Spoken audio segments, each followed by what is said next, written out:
Hyvää syntymäpäivää, Juri Gagarin.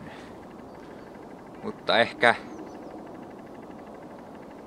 joku jo tietääkin, että tämä kyseinen biisi ei ole hänen säveltämänsä.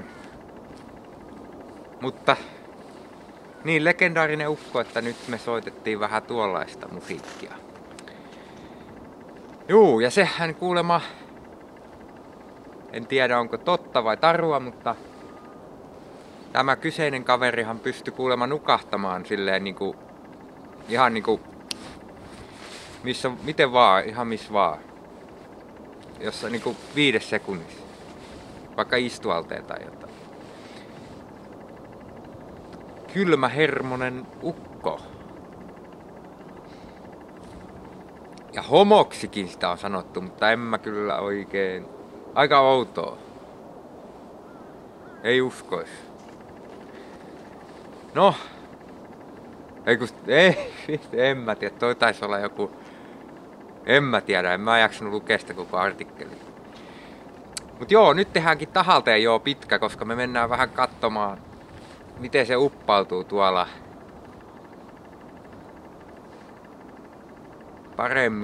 paremmissa piireissä. Joo. Tossa oli eilen taas hieno auringonlasku, mutta ja sit silleen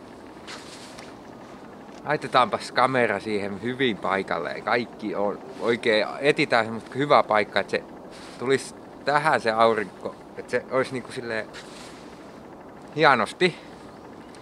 Ja sitten kun kaikki on laitettu paikalle, kaikki kamera, niin oho, sieltähän tulee tällaista pilveä siihen eteen. No voi harmi. No huomenna on sitten uusi päivä, voidaan huomenna tulla uudestaan. Oho, nyt onkin kokonaan ihan pilvessä. No sitten lauantaina, ai silloinkin on pilvi. No sunnuntaina sitten. Sitten se on jo unohtunut, miten se piti olla ja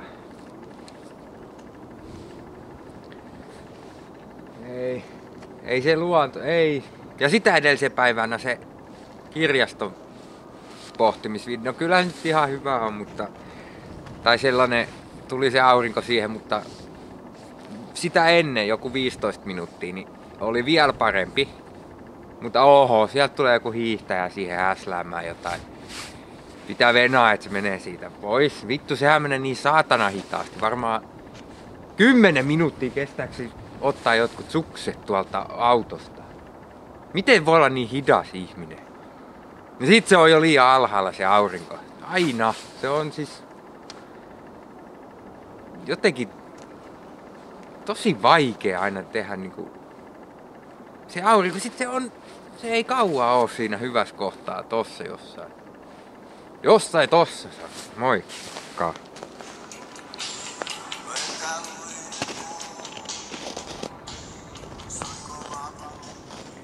Heikki Salo on syntynyt marraskuussa.